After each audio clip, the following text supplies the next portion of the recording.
And we are ready for another show. Just like that, the Major League Baseball season has come and gone. Hard to believe that it all came down to this. The World Series champions, the Texas Rangers, for the first time in franchise history, took them over 60 years to finally get around, thinking that, man, was our day gonna ever come? It feels that way for a lot of teams, a lot of sports teams like the Canucks and the Buffalo Sabres, Buffalo Bills, just to name a few. My goodness, what a finish that was. Kind of always felt like Texas was going to be able to put up a lot of runs, and that's exactly what they did.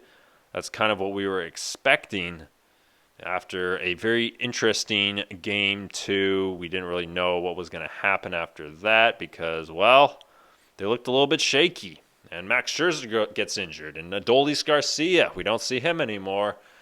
He's out of there. Replace him with Jankowski, who plays spectacular in right field for the Rangers. Gets it done. Hits in Game 4, in Game 5. Does everything that they need you to do. Unbelievable and excellent. I mean, just a great performance overall. I really was expecting this to happen. And it's really surprising too because Texas, the biggest news about the Texas Rangers was that they got Jacob deGrom. That was the biggest offseason acquisition because the guy is just a completely different animal. You have an ace like that, you're going to go far.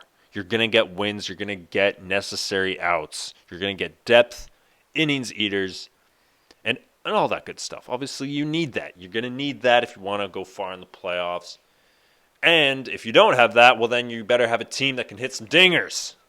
And that's exactly what happened. So, Nate Eovaldi, who would have thought last year with the Red Sox, Montgomery spent time with the Yankees and the Cardinals last year. Those guys would be doing their part and getting through, even with Andrew Haney. He was bouncing around, getting it through, getting it done. 5 games, no more, no less. Bringing it home to Texas. Man, Corey Seager, that guy just unbelievable job. What he has been able to do in this World Series, 3 home runs, as well as just being consistent all year and exceptional all year. We think back to his days with the Dodgers, and you were just wondering, is this guy even going to pan out? He's just kind of lost. He's kind of just another guy. The Dodgers were such a good team when they won the World Series in 2020. So we kind of all just thought, they're all good. They're all going to eventually move around. They're going to be looking for these huge contracts. And Seager comes over to Texas and plays spectacular this year. He really did. It was hard to believe. And even with Semien, like him, and then if Garcia were to play, any of those 3 guys could have won the World Series MVP. Sure enough, it was going to go to Seager. He just played spectacular, getting timely hits, getting on base. That's all that it really came down to for them. Arizona could not compete with the amount of hits and the amount of runs. So looking at that, I mean, it's just tough, because you got now this huge offseason, which is going to take forever, and I'm just like, come on, like, we got to go through this. We got to go through the offseason. It's just such a tough time, especially at the very beginning. But once it's March, I'm gonna feel a lot better, and I'm not gonna have to worry anymore. Everything's gonna be great. We're gonna be looking forward to another season. Obviously, huge trades and things like that. We've got to get some good stuff this offseason, okay? Please. Blue Jays, please make some moves, do something, okay? I'm sick and tired of this. I'm sick and tired. But now that baseball's over, Super Week is over. No more baseball, football, basketball, hockey all at the same time. But we've got a lot of basketball things to cover, and it's just James Harden. I don't want to be talking about him all the time, but the guy cannot keep his mouth shut. He cannot stop being the most undependable, unreliable, selfish person in the National Basketball Association. I mean, it is just ridiculous what this guy has put so many of these franchises through, so many of his teammates through, reuniting with Westbrook on the Clippers. Okay, just play basketball and try not to do anything stupid for a month, okay? Please. I don't care about how the Clippers are going to play in November with Harden. I don't care if they lose 4 in a row or they win 4 in a row or they win 10 in a row. The only thing that matters is Harden's stupid hamstring going to seize up in April and May again? Because that is what we can expect. That is the guy. I look at him and I see a player that cannot perform in the playoffs, who is going to complain, who's not going to show up, who's unreliable. He's going to blame other people, and then he's going to request to get traded. Okay, he got traded again. Okay, there's just no stopping the cycle that is the beard. Okay, and the NBA season just started, so I've got some players. Let's see, we got Jarrett Allen on the Cavs. Did not play, left ankle bone bruise. I don't believe he's even played once so far this season. Left ankle bone bruise. Oh boy, man. The season just started. Jonathan Isaac, injured, rest. Robert Williams, injured, rest. Jimmy Butler did not play, rest. And there's a lot more. I can keep going on. We've got second game of the season already. Darius Garland, Donovan Mitchell, Devin Booker, Jimmy Butler, OG Anunoby, Chris Middleton. These guys are all missing. Third game of the season. Brandon Ingram, Bam Adebayo, Robert Williams III. Kyrie Irving has missed the first 3 and 4 games. Klay Thompson missed a game. Tyrese Halliburton, fourth game. And now James Harden has missed 4 games for the Clippers. I mean, rest. We're resting for what? The season just started 9 days ago, okay? So back to this Jarrett Allen, center for the Cleveland Cavaliers. He was really good on the Nets. He was an all-star with Cleveland a couple of seasons ago. He is not playing due to left ankle bone bruise, okay? Bone bruise. Okay, now imagine you're laying bricks, okay? And these basketball players, they only work about 3 times a week, right? So imagine you're laying bricks and you only have to work 3 times a week, all right? Monday, Tuesday, and then on Wednesday, you have a bruise on your bone. So I guess it's on his ankle. He's got a bruise. So on the 3rd day of the week, he says, guys, I can't come in. I have a bruise. So you can't even work 3 days a week now. And this just shows, I know this doesn't translate over as fluidly into the NBA, but this just shows how unreliable of a person you are to your coworkers, to your coach, to your company, okay?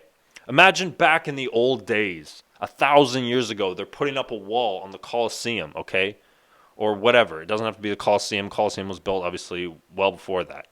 The point is, what if you're putting up a wall one day, you're laying bricks, one day you got to put up a wall.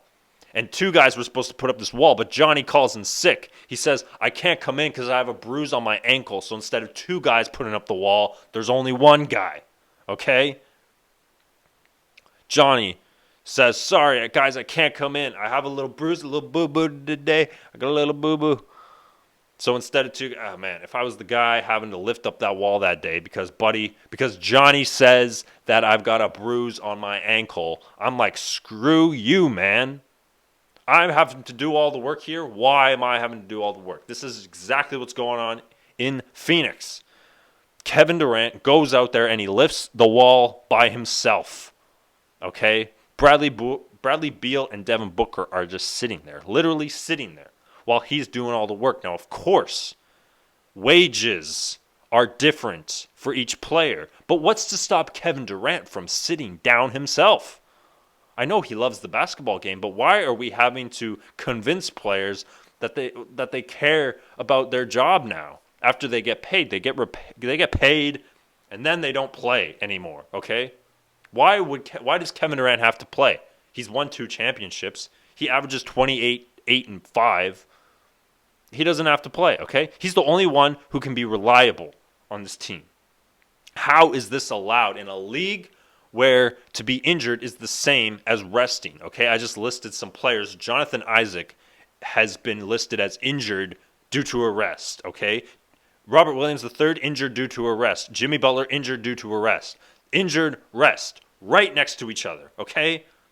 It is allowing the character and the integrity of these basketball players to lose their desire to do what they're supposed to do. Okay, the NBA is the only professional sports league where you have to convince the players in it to do what they're supposed to do. They get paid all of this money, and they have to be motivated inside of themselves to actually do what they're supposed to do. They have to deliver on their end, but they have to be motivated. They have to be bribed with more money. You have to remind them that they love basketball. You have to just, oh man, I'm not even going to get into this stupid in-season tournament. As far as I'm convinced, every player that rests is an insubordinate and should be fined for resting. What are you resting for? The season just started 9 games ago. This is ridiculous. What a joke. And the worst part about all this is that Adam Silver and the NBA, they think there's nothing wrong at all. They think that this is the best league. Everything's fine. There's no problem whatsoever. That there's nothing wrong at all.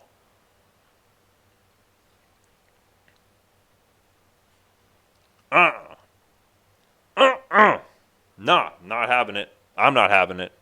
You can have it. You can tolerate it. You can say these guys are injured, and I understand some of them are.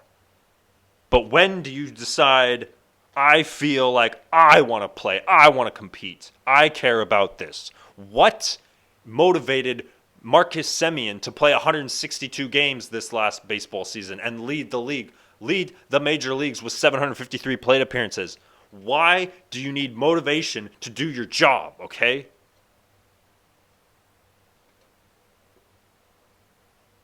If you're not injured, then play. If you have a bruise on your knee, then play, okay?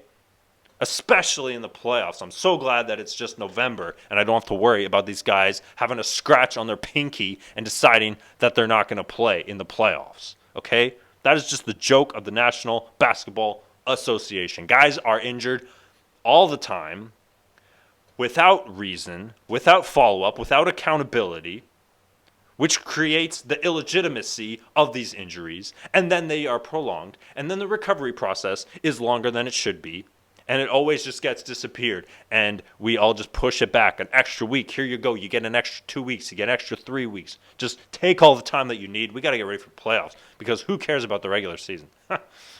Who cares about the regular season?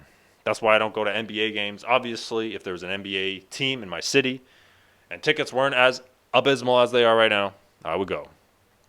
But other than that, it's just so frustrating to witness. But hey, there's a lot of good that's coming out of the NBA. We just got to be patient. We got to relax. I've got to be patient. I got to relax, okay? That's what I got to do. I got to slow down. I got to appreciate what we do have going on here. There's a lot of exciting things. No, there's not, okay? No, there's not. But let's get back into it. Let's enjoy what's going on, okay? Baseball is over. The off season is going to feel like an eternity, but that's okay. I know that the NFL season is going to come and it's going to go. Oh, the NFL season is going to be over tomorrow. Let's be honest. Yep.